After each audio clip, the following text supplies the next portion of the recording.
You're welcome, YouTube. Welcome back. Welcome to another edition of Wrestling with Watts. I'm your host, Watts, and today we're talking about War Games. We're talking about original Bloodline's fifth member, which happens to be CM Punk. CM Punk has been revealed as the fifth member of the War Games between now CM Punk, Roman Reigns, Jey Uso, Jimmy Uso, and Sami Zayn versus the new bloodline of Solo Sikoa, Tama Tonga Loa, Jacob Fatu, and none other than Bronson Reed. Big Bronson Reed. Excuse me, I don't want to get too knobbied. But this is actually, it's crazy because I was thinking, because of the promotional posters of Seth Rollins being revealed as the fifth man, due to the fact that him and Bronson Reed has problems.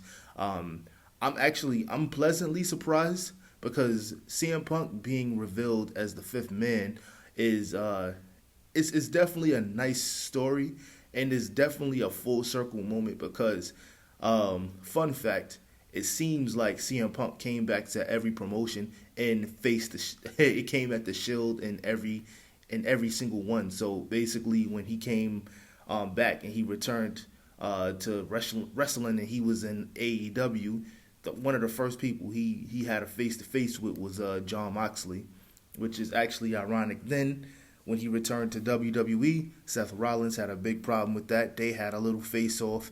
Now him and Roman Reigns is having a face off. It's actually funny.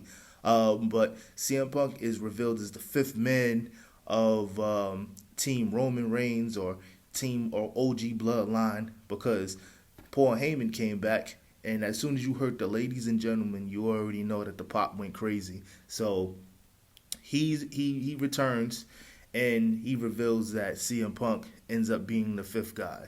This is gonna be funny because this could be the start of a feud between Seth Rollins and CM Punk, or Roman Reigns and CM Punk, because this can always be interpreted as, instead of Roman Reigns being grateful that Paul Heyman was able to pull some strings and bring CM Punk on the team, it could be after or during the match. He could be coming at Paul Heyman like, wise man, I didn't okay this. I don't even need this guy. We don't need this guy here, whatever. But it ends up being that CM Punk is 100% needed because that 4-on-5 is insurmountable odds when you put the stat sheet up and you see that that's not a winning battle. Like, y'all got massacred a good 2 times by these guys. You got massacred by these guys on a 4-on-4. So add Bronson Reed to it, is like, it's even worse. So that's going to open up the door for a lot of feuds because Seth Rollins could also take offense to it and be like, this guy's always trying to steal my thunder, always steal my spotlight.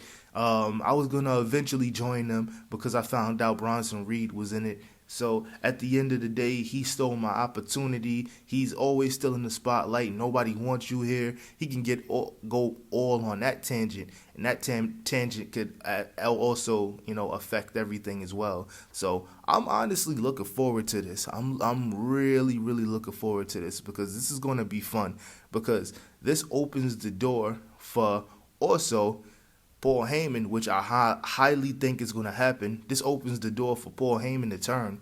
And this also gives Paul Heyman even more motive to turn on Roman Reigns because Roman Reigns didn't come back because the wise man got massacred. He came back because of his own ego of Solo Sikoa calling him out throughout the whole summer.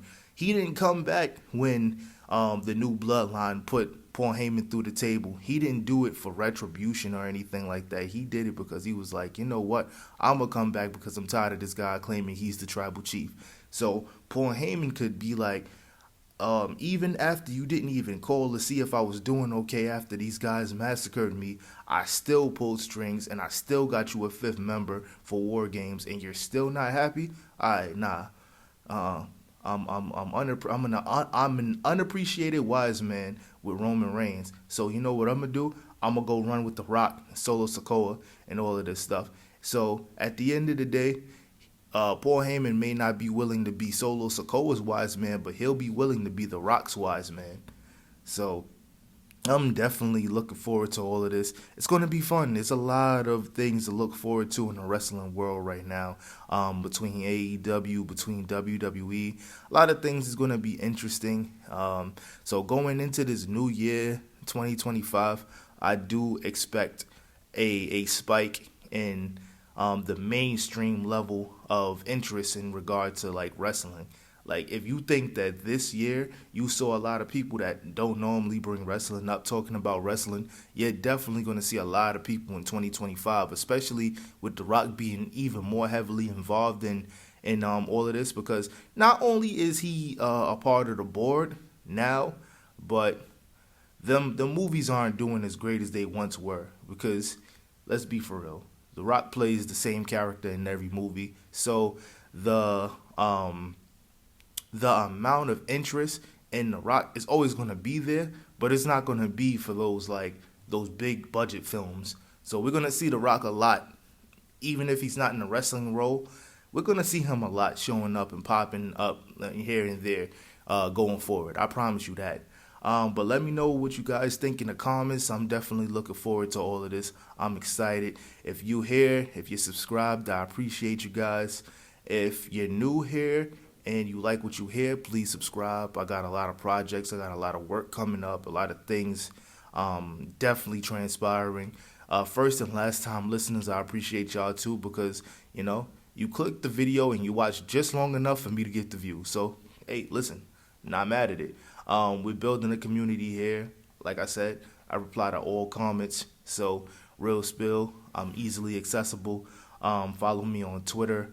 I deactivated my Instagram and my Facebook recently, but probably be back in a month. Just kind of want to see how much I accomplish without those being like distractions, for lack of a better term. But furthermore, in conclusion, I am out.